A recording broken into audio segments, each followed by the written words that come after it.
Good morning. Good morning father.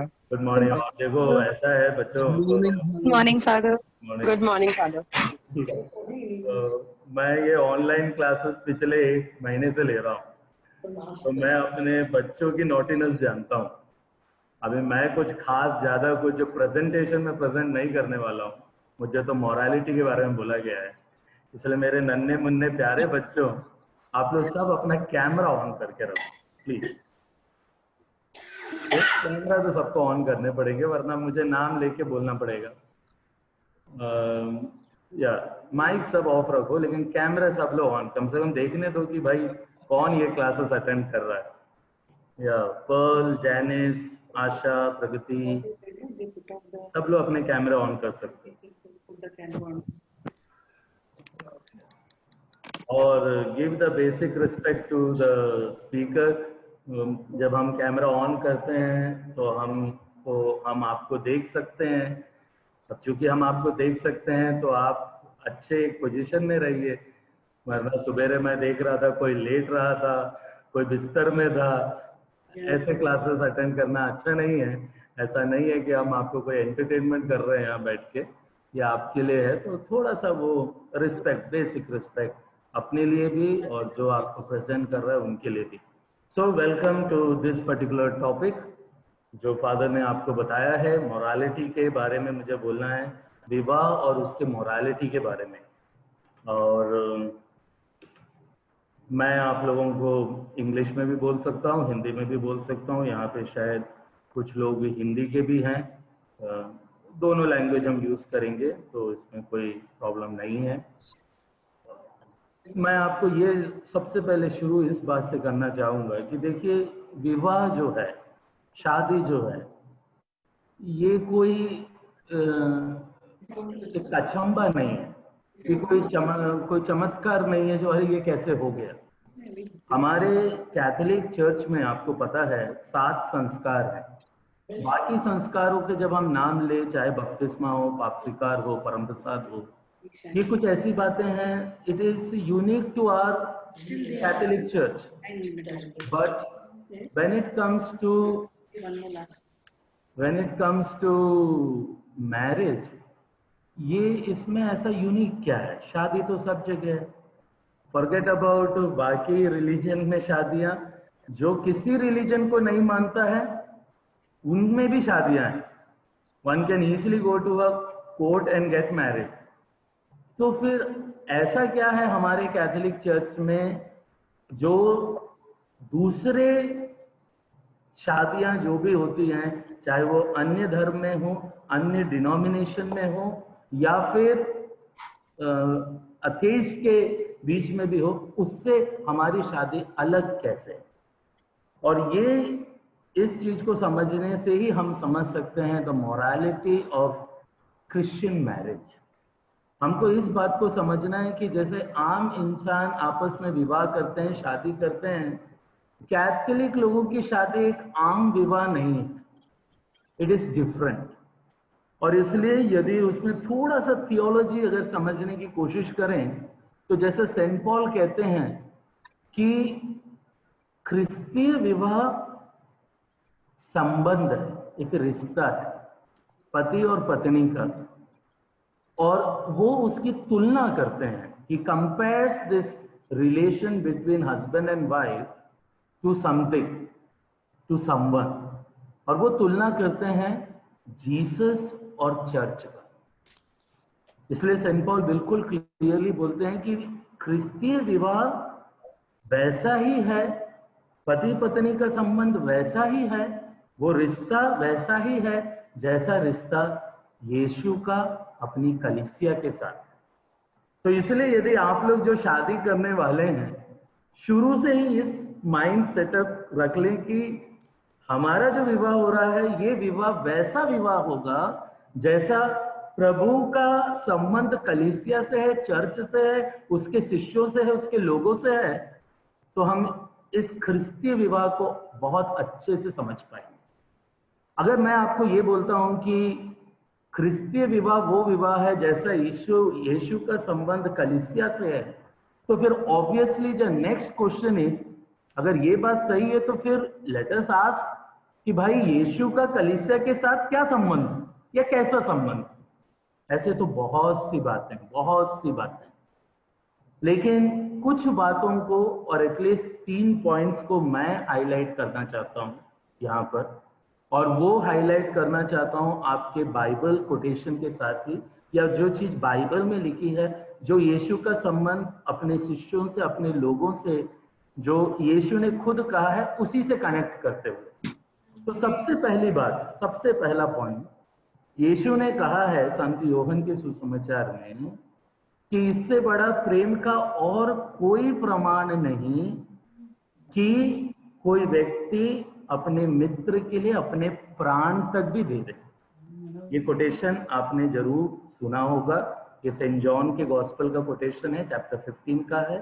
Okay, no greater love a man can have than that to give up his life for the sake of his friend. And definitely we believe कि यीशु ने जो कहा अपने कलीसिया के लिए वो किया। He gave to the point of his life. Okay? Yes or no? क्या यीशु ने क्रूस पर बलिदान दिया कि नहीं दिया?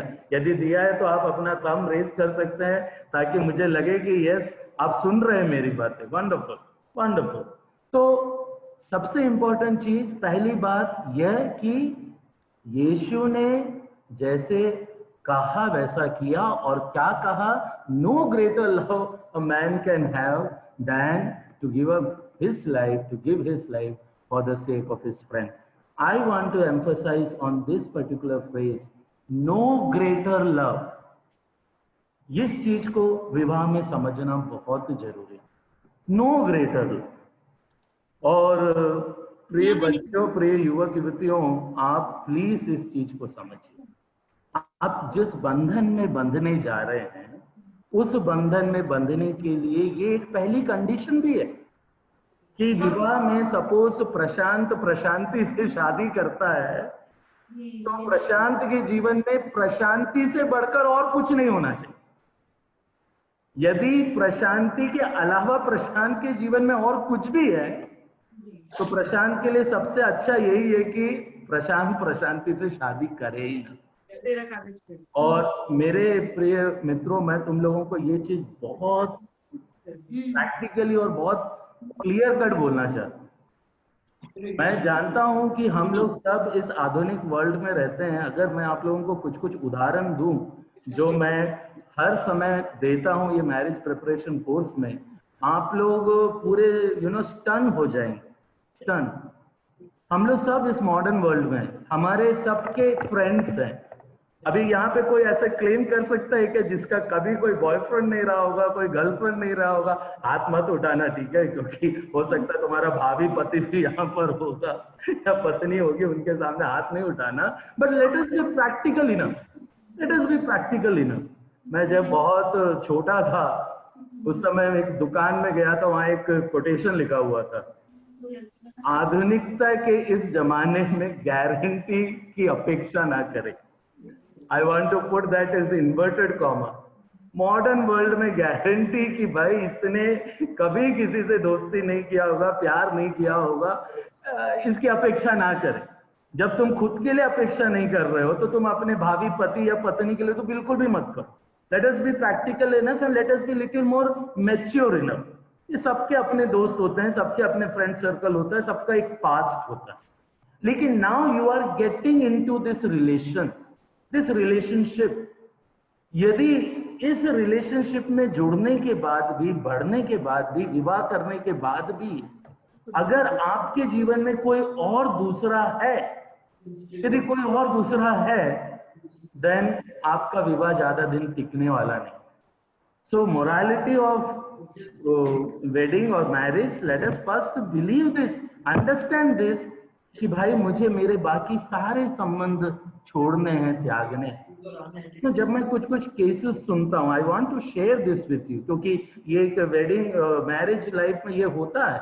तो जब मैं कुछ कुछ केसेस सुनता हूँ मुझे बड़ा दुख लगता है। मैंने एक केस सुना था, एक हस्बैंड एंड वाइफ का शादी हो गया, 6 महीने के अंदर हस्बैंड वाइफ को डिवोर्स करना चाह रहा है। जब मैंने उसकी बातें सुनने की कोशिश की, भाई क्या कारण है, क्यों ऐसा कर रहे हो, क्या ऐसा हो रहा है, तो उसने मुझे बताया, देखो मेरी पत्नी तो हमेशा अपने पुराने फ्रेंड के साथ ही है। उसने मुझको ये भी बताया कि फादर आपको क्या मालूम, मैं जब उसके साथ हनीमून बनाने गया था, मैं नहा रहा था और वो उसकी फोटो शेयर कर रही थी, मैंने उसके मोबाइल में देखा। कि ये क्या तरीका है, ये क्या बात है ना। Let us understand the seriousness of what you are getting into. You are getting into a life long relationship in this marriage, in this wedding. तो ये पुरानी चीजें छोड़ दीजिए। और ये सबसे जरूरी है कि कोई भी और व्यक्ति हो, कोई भी और संबंध हो, मैं उसको अपने रिलेशन में हावी होने नहीं दूंगा, नहीं दूंगा। हाँ, एक दूसरा इंसिडेंट मैं बताऊंगा, और ये बताऊंगा तो शायद आज ही कई लोगों के फेसबुक अकाउंट डिलीट कर देंगे लोग। एक बंदा आके बोला मैं अपना पत्नी को डिवोर्स करना चाहता हूँ। मैं पूछा भाई क्यों? नहीं नहीं, उसका पहले से किसी के साथ फ्रेंडशिप था। मैं बोला अरे तुम कैसे बोल सकते हो उसका फ्रेंडशिप? वो बोल रहा है फादर आप उसका फेसबुक अकाउंट देखना, उसने जितना भी फोटो आज तक पोस्ट करी है उसमें एक लड़का हमेशा उसके बाजू में। यार अभी देखना साहब, लो अपना फेसबुक अकाउंट चेक करना आज जाके यार। तो पैदा ही होती है, but you see this is a fact, this is a fact जो होता है। और अगर कोई शक्की आदमी हो गया जिसको हर चीज में शक है, तो वो ये सब काम करता है। पर ये सब दिमाग में आने के लिए जो हम मौका देते हैं वो क्या है?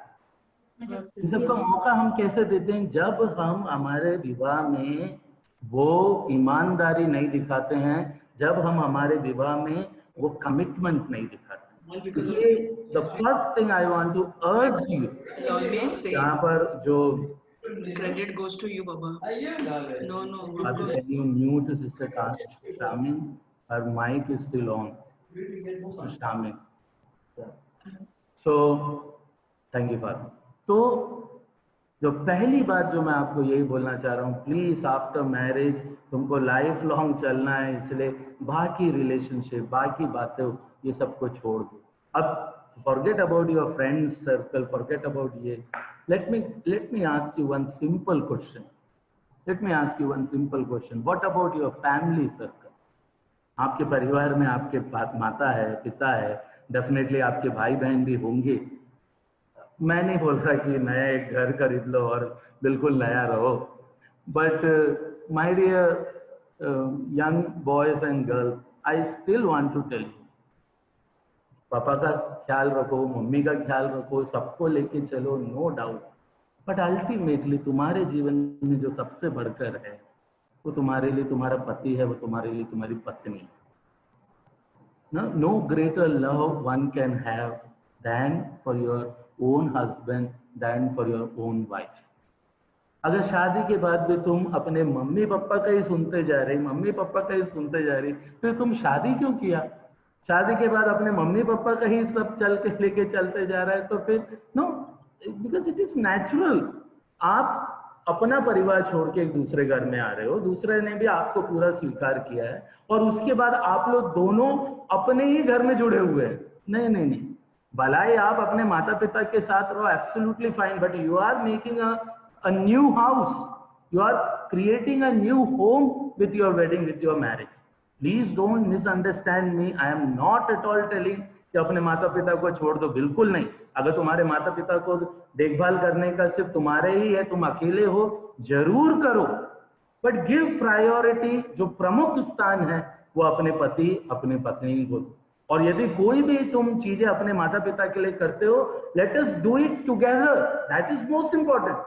हमारे यहाँ पर जो युवक युवतियां गलती करते हैं, आज मुझे मेरे मम्मी पापा को देखना है तो मैं खुद ही देख रहा हूँ, मैं अपने पत्नी से जुड़कर मिलकर वो काम नहीं कर रहा हूँ। तो फिर पत्नी सोचेगी हाँ देखो इनको तो सिर्फ इनके मम्मी पापा से ही मतलब है। नहीं, let us be together, let us join together. So चाहे परिवार हो, चाहे फ्रेंडशिप हो, there is absolutely no problem अगर तुम फेसबुक अकाउंट डिलीट भी कर दो, delete it for all, but have priority, the first person in your life, your spouse and nobody else.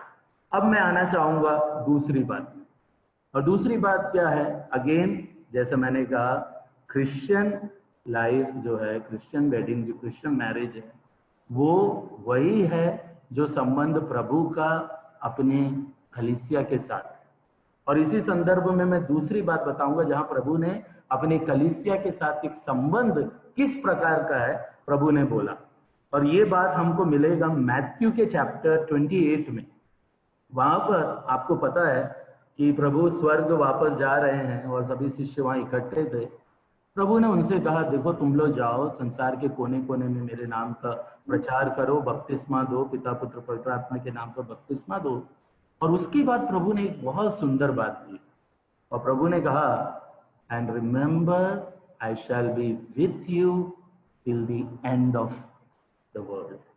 Hindi में यदि बोलें तो प्रभु ने कहा, मैं संसार के अंत तक तुम्हारे साथ। My dear young boys and girls, we are not getting married for 6 months.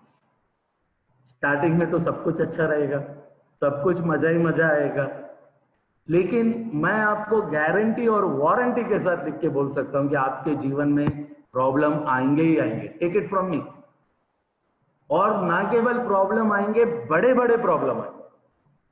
After all the precaution that we take, ऐसा फिर भी हो सकता है कि आपको सुनने को आएगा कि आपका पति का किसी और से संबंध था या है या कुछ गड़बड़ चल रहा है। पत्नी को सुनने में आएगा कि no, all this things will go on, not only the relationship. हो सकता है कि कुछ फाइनेंशियल प्रॉब्लम हो सकता है कुछ फिजिकल प्रॉब्लम हो।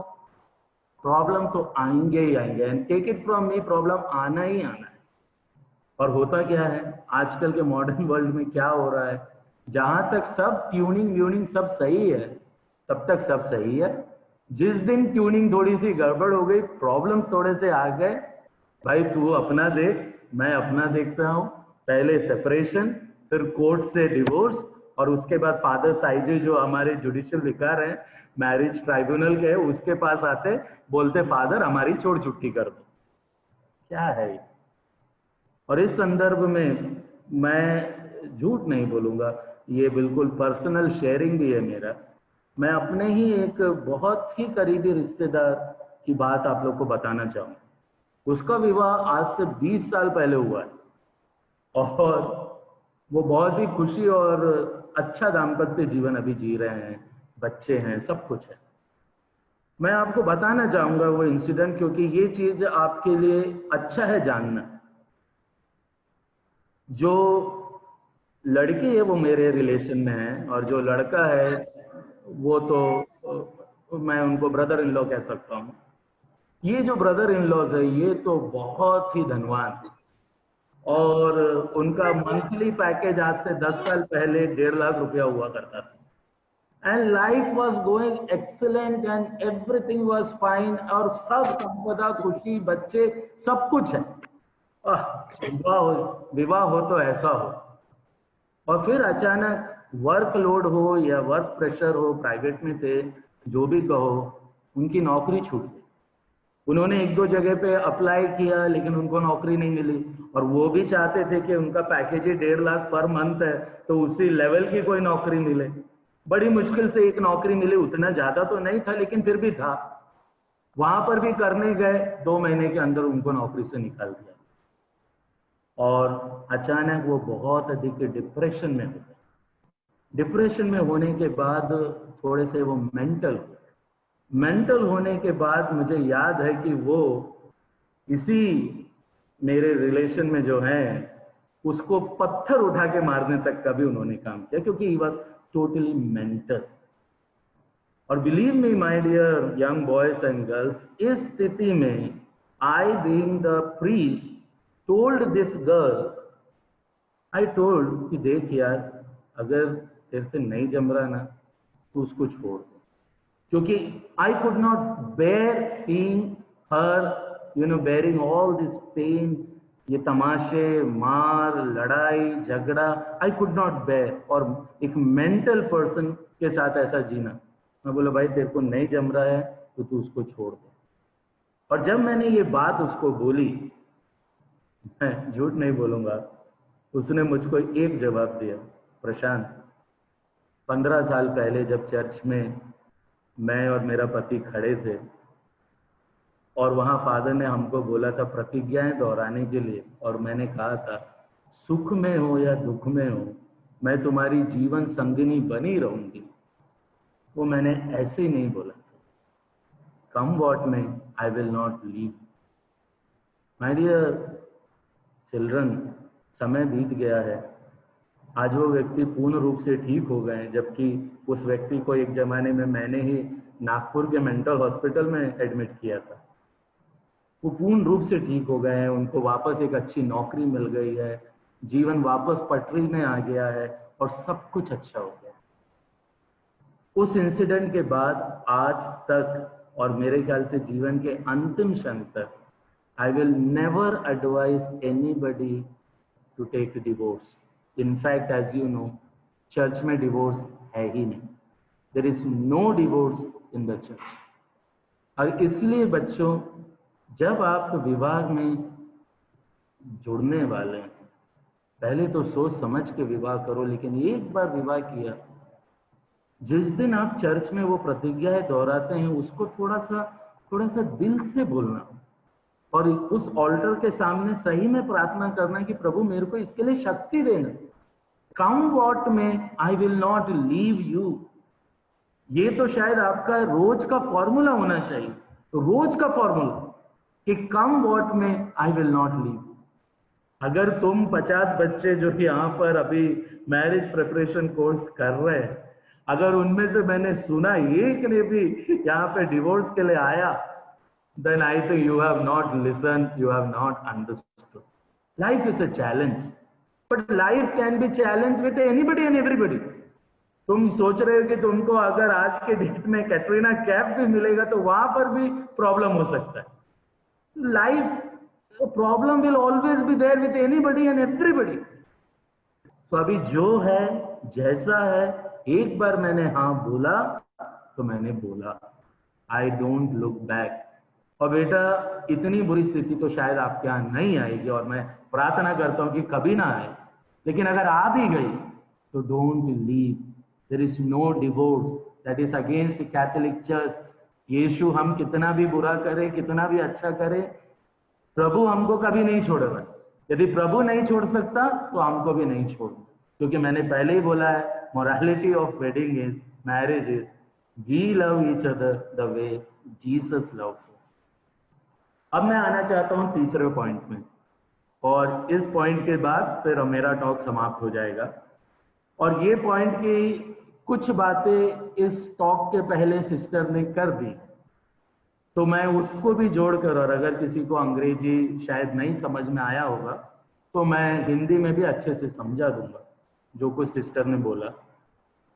तो जो तीसरा पॉइंट है वो भी मैं बाइबल के कोटेशन से ही लूंगा, again from the gospel of Saint John chapter 15 only, कि प्रभु ने अपने शिष्यों के लिए एक चीज ये भी कहा था कि that they may be fruitful, ताकि वो फल उत्पन्न करे।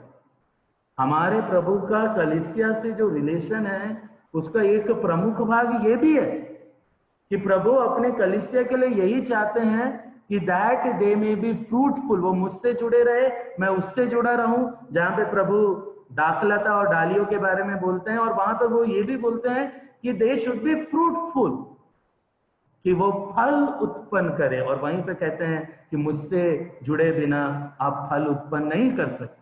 लेकिन मैं यहाँ पर जिस पॉइंट को इंपॉर्टेंट देना चाहता हूँ वो यही पॉइंट है कि शादी का मकसद क्या है, फल उत्पन्न करना। कैथोलिक कलीसिया, मुझे नहीं मालूम बाकी धर्म के लोग क्या सोचते हैं, मुझे नहीं मालूम जो कोर्ट में शादी करते हैं उनके दिमाग में क्या है, मगर कैथोलिक चर्च में शादी का सिर्फ सबसे इंपॉर्टेंट जो एस्पेक्ट है वो दो ही चीज है, एक है यूनिटी और दूसरा है प्रोडक्टिविटी, यानी कि एक दूसरे के साथ एक होना और उस एकता के साथ फल उत्पन्न करना, संतान उत्पन्न करना। अब इस संदर्भ में मैं आपको कुछ बातें यहाँ पे बोलना चाहता हूँ। अभी सिस्टर आप लोगों को समझा रही थी कुछ बातें, मैंने काफी देर सुना, कुछ चीजें नहीं भी सुना, पर सिस्टर ने डेफिनेटली बताया नेचुरल फैमिली प्लानिंग और आर्टिफिशियल फैमिली प्लानिंग बोल सकते हैं, या some sort of a protection बोल सकते हैं। पहले जब मैं ये मैरिज प्रिपरेशन कोर्स लेता था तो मैंने सोचा था, लिया भी था एक बार, पूरे डिटेल में बताया था कि आर्टिफिशियल चीज क्या क्या है। फिर मुझे डर लगा कि मैं आप लोगों को वो डिटेल में बता के ये बताना चाह रहा हूँ कि इन चीजों को कैथोलिक कलीसिया मना करती है, और फिर मुझे ये लगा कि कहीं तुम लोग ये सब ना सीख लो, अच्छा अच्छा ये सब मेथड है क्या, चलो late us use this, late us use that. तो जो चीज नहीं करना है वही सीख के यहाँ से जा रहे। So I have stopped giving all those detailed, methods of preventing the conception. परंतु मैं आपको कई चीजें बताना चाहता हूँ। एक उदाहरण तो आपके बाइबल में ही है, और वो क्या है, sin of Onan। एक पुराने नियम का एक बंदा है, बाइबल खोल के आप पढ़ लेना, देख लेना, आपको मिल जाएगा, जिसने तामर के साथ शारीरिक संबंध बनाया था, पर वो उसकी पत्नी नहीं थी। तो उसको ये डर लगा कि कहीं इस शारीरिक संबंध से अगर संतान उत्पन्न हो गया तो उसको कौन जिम्मेदार लेगा। तो उसने एक ऐसी हरकत की जो बिल्कुल सही नहीं है। जब इजैकुलेशन होता है, जब वीर्य पतन होता है, उस समय उसने उस वीर्य को जमीन में गिरा दिया। Now you can understand, you are all grown up people. वचन कहता है, बाइबल कहती है कि यह कार्य ईश्वर की दृष्टि में बहुत बुरा लगा और ईश्वर ने तुरंत उसको समाप्त कर दिया। ये भी एक मेथड है कि भाई सबसे अच्छा ठीक है कि यूनियन का कोई यूनियन जितना है वो सब ठीक है, लेकिन इजैकुलेशन के समय हम वो चीज करें ही ना, हम हट जाएं, हम अलग हो जाएं ताकि बच्चा ना हो। Totally wrong. इसके बाद जितने भी आपने सुने होंगे कॉन्डम्स, चाहे वो मेल कॉन्डम हो या फीमेल कॉन्डम हो, टोटली रॉन्ग। इसके बाद अगर आपने जो भी अन्य चीजें सुने, चाहे वो इंजेक्शंस हो, चाहे वो पिल्स हो, टोटली रॉन्ग। और जहां तक इंजेक्शंस और पिल्स की बात आती है, my dear young boys and girls, वो सिर्फ एक प्रिवेंटिंग मेथड नहीं है। पिल्स अधिकांशतः aborting method. Please get me, even that what you get all the 72 I pill and all that, more than the preventive, they are aborting method. Now, how can we think of aborting somebody and then they are claiming in 72 hours we can, if we take that pill, it can automatically get dissolved and no conception will take place. That is almost like aborting. But Catholic church की teaching इसकी बिल्कुल अलग है बेटा। और क्यों अलग है? क्योंकि कैथोलिक चर्च में sexual life is not like a game, it's not like I am treating someone for my pleasure कि यार मेरे को आज मन हुआ एंड सो चलो let's enjoy. That is not the way Catholic church looks at it. Catholic church कलीसिया का मानना है कि जो शारीरिक संबंध है, जो sexuality, it is something holy, और not only it is holy but it is for the sole purpose of procuring children. इसलिए किसी भी आर्टिफिशियल मीन्स जो भी आप यूज करते हैं या कभी सुने हैं, that is not at all allowed by the church. मैं यहाँ पर चर्च की बात बता रहा हूँ, चर्च की मॉरलिटी बता रहा हूँ, and church is absolutely clear about. The only way the church says something which is natural is what Sister Charmaine was speaking to you. I don't know how many of you, कितनों ने उसको ढंग से सुना, समझा, जो natural family planning के बारे में सिस्टर ने बताया। चर्च सिर्फ उसी को ही मानती है, और वो भी इसलिए नहीं कि वो जो सेफ पीरियड है 8वें दिन और 21वें दिन के बाद का, 8वें दिन के पहले और 21वें दिन के बाद का जो सेफ पीरियड है, बस उसमें रहो तो उसमें तो कोई बच्चा होगा नहीं, तो चलो let us play the safe game. Church का वैसा कोई आइडिया नहीं। Church allows this, but at the same time church is very clear कि यदि उस सेफ पीरियड में भी, अब तुम लोग खुद ही गूगल करके देख लेना कि नेचुरल फैमिली प्लानिंग कितने % प्रूफ है, ओके, आपको गूगल में सब मिल जाएगा कि जरूरी नहीं है कि इवन सेफ पीरियड में भी, क्योंकि देखो ह्यूमन बॉडी जो है, ह्यूमन एनाटॉमी जो है, मनुष्य के अंदर जो है, वो हम उसको एक हद तक गैस कर सकते हैं, एक्सपेक्ट कर सकते हैं कि हाँ ये ऐसा ही हो रहा होगा, ऐसा ही है, बट स्टिल नॉट नेसेसरी। और यदि आपने नेचुरल फैमिली प्लानिंग के पूरा उपयोग करते हुए भी जो सेक्सुअल लाइफ जी रहे हैं, उसके बाद भी यदि अगर आप कंसीव कर देते हैं, तो चर्च इज एब्सोल्युटली क्लियर कि आपको कभी जीवन में अबॉर्शन नहीं करना। And for me, I think the abortion is the worst sin, the greatest sin that one can ever commit. क्योंकि मर्डर में भी कम से कम सामने वाले को एक घड़ी थोड़ा सा बचने छुपने का शायद चांस हो सकता है, बट अबॉर्शन इज कि भाई जो सबसे ज्यादा निर्दोष और निहत्ता है उसको आप किलिंग कर, not at all good, not at all permissible. वो तो चर्च के नियम इतने स्ट्रॉन्ग है बेटा, आप लोगों को मैं बताना चाहता हूँ कि चर्च का एक नियम कहता है लाते सेंटेंसिए एक्स कम्युनिकेशन। इसका मतलब the very fact, the moment somebody has procured abortion, he is already out of the church। यानी कि द वेरी फैक्ट, अगर आपने अबॉर्शन किया आप चर्च के बाहर हो, फिर आपका चर्च से कोई संबंध नहीं है। Late me ask you one simple question कि यदि आप चर्च के बाहर हो, चर्च के सारे सैक्रामेंट से वंचित हो, तो Merlin, if I can ask you, can you receive confession, sacrament of confession? What do you say? No, Father. Matter is over. Because you are outside church. Because you are outside church, you cannot receive anything. ये लोग तो आते हैं confession के लिए और लोग बोलते भी हैं फादर हमने अबॉर्शन किया ना। एक पल्ली पुरोहित का काम है सबसे पहले उसको चर्च में वापस शामिल करना, उसकी एक विधि है, उसका एक मेथड है। मैं यहाँ पर आप लोगों को वो मेथड और विधि ये सब नहीं सिखा रहा हूँ। I am only trying to tell you the seriousness of the fact. और इसलिए I will stand by what I am saying. If church says that don't use any contraceptive, that don't use any pill, I am telling you church has a meaning for it. Because when I look at it, जब मैं देखता हूँ मैं समझ सकता हूँ कि शायद जो चर्च कह रही है वो सबसे अच्छा है। वो क्यों अच्छा है? आई विल टेल यू वो क्यों अच्छा है। क्योंकि in this way I find husband and wife having great respect for each other, great love for each other, great commitment for each other.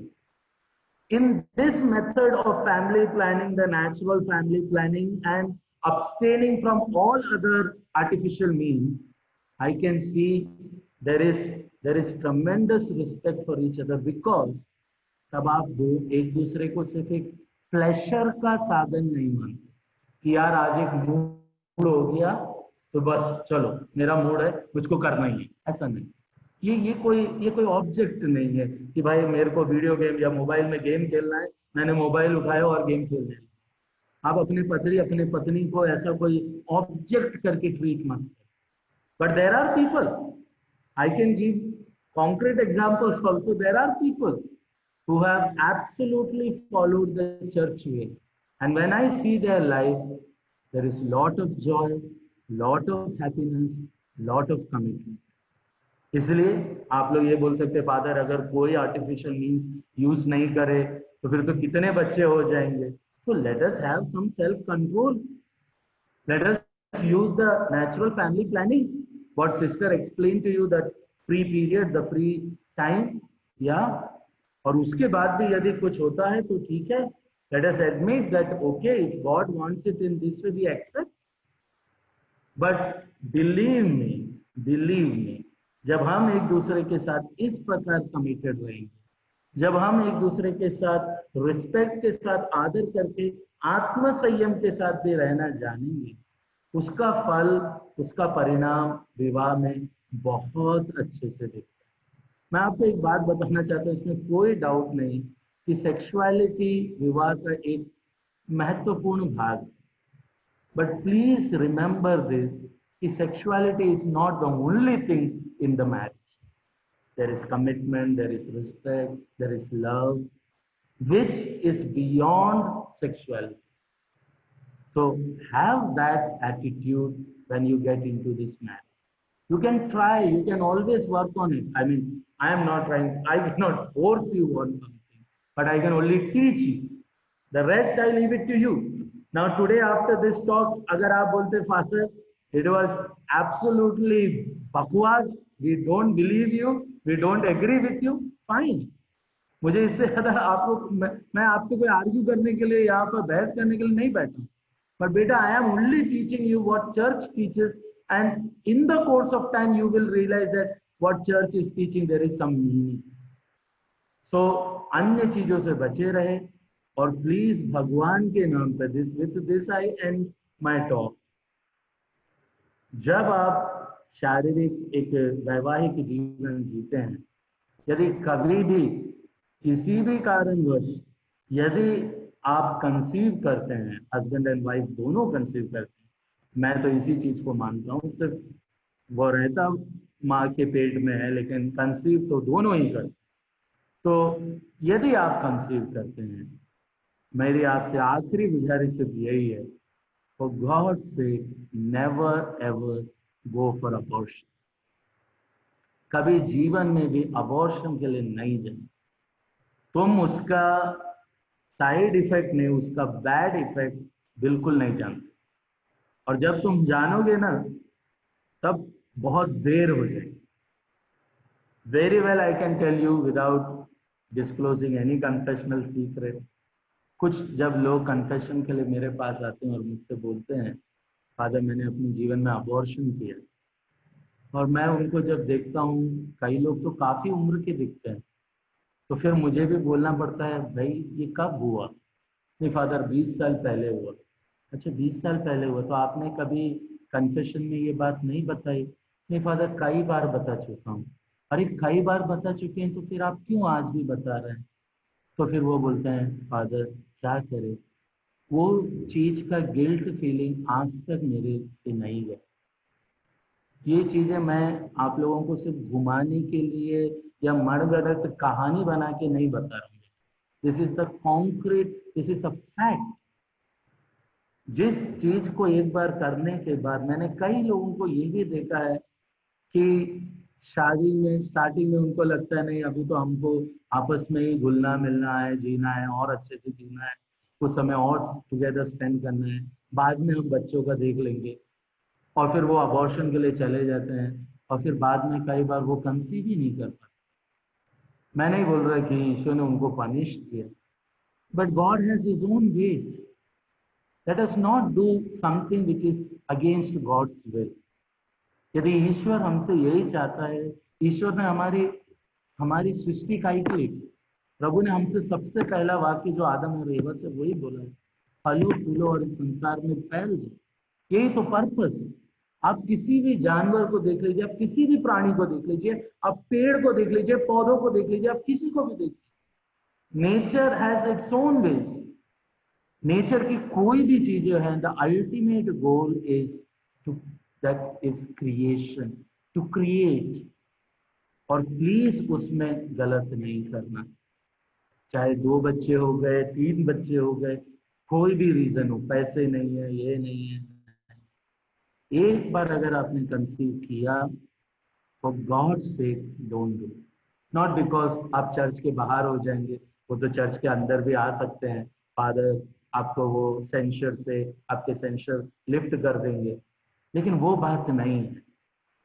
You know, इवेंजेलियम वीटे करके एक चर्च का document है जो सेंट जॉन पॉल द्वितीय ने लिखा था, और उस डॉक्यूमेंट में उन्होंने कहा है जिन लोगों ने अबॉर्शन किया, उन लोगों ने कहा है कि अपने गलती के लिए और अपने परिवार के लिए सेंट जॉन पॉल कहते हैं कि आप अपने आजन्मे पुत्र पुत्री से जो स्वर्ग में ईश्वर की गोद में बैठे हुए हैं, निरंतर आंसू बहाकर प्रार्थना करे, क्षमा मांगे, और अपने परिवार के लिए उनसे कहे कि वो मध्यस्थता करे. यू नो, हम संतों से बोलते हैं ना कि मध्यस्थता करो, इंटरसीड फॉर अस. पर संत कौन है? जो पवित्र है, जो निर्मल है, जो निष्कलंक, जो स्वर्ग में है. और हर व्यक्ति जिसका अबॉर्शन हो जाता है, जो बच्चा आजन्मा बच्चा, उसने क्या पाप किया? और चूंकि उसने कोई पाप नहीं किया, इसमें कोई दो राय नहीं कि वो तो स्वर्ग में ही है। और इसलिए सेंट जॉन पॉल कहते हैं इवेंजलियन बीते में कि हर दिन आंसू बहाकर उन अबॉर्टेड बच्चों से प्रार्थना करना और मध्यस्थता करना है, बोलना है कि आप मेरे लिए, मेरे परिवार के लिए प्रार्थना करें जो आप ईश्वर के पास हैं, और हमारे लिए क्षमा की याचना करें। मैं नहीं चाहता कि आपके जीवन में वो समय आए, कलीसिया नहीं चाहती कि आपके जीवन में वो समय आए कि आप अपने आजन्मे बच्चों से इंटरसीड कर रहे हैं, प्रार्थना कर रहे हैं। इसलिए प्लीज आप इस चीज को, इन 3 बातों को अगर समझ गए, 3 चीजों को, कि no greater love than my husband, than my wife, I will be with you till the end of life, and that we will be fruitful, we will respect the life that is given to us by our Lord, by our Jesus Christ. इन 3 बातों को अगर आप समझ गए बेटा, जीवन में कठिनाई आएगी, परेशानी आएगी, बट आपके साथ सब अच्छा ही होगा। Thank you so much, God bless you. Father Thank you, Prashant, Father. Thank you, Father. Thank you, God bless. Thank you, Father. Thank you, Father. yeah, I take this Thank you, opportunity to thank Father Prashant, who went very deep into the subject, और काफी examples के द्वारा he has touched all of us, like really has touched our heart. So wholeheartedly, Father Prashant, we thank you for giving your precious time to us. And before we move on to the next talk, if anybody would like to ask any question, just one question from the girls and one question from the boys. Before you ask any question, I would like to ask you something. Please don't debate. Please don't debate. I know it is very tough teaching. अगर आप ये बोले, Father, how is it possible? One can whole day can debate on this. मेरे ये talk का जो सिर्फ एक और एकलौता मतलब यही है कि आज जब आपका ये ऑनलाइन सेशन सब खत्म हो जाए, आप खुद अपने पर्सनल लाइफ के लिए थोड़ा सा सोचना और रिफ्लेक्ट करना। अगर आपको मेरी बातें सही लगती है तो उसको फॉलो करना, यदि आप मेरी बात से सहमत नहीं हैं तो you are a free person, you are absolutely free. अब आप क्वेश्चन पूछिए। Elton, I saw your hand. Yeah.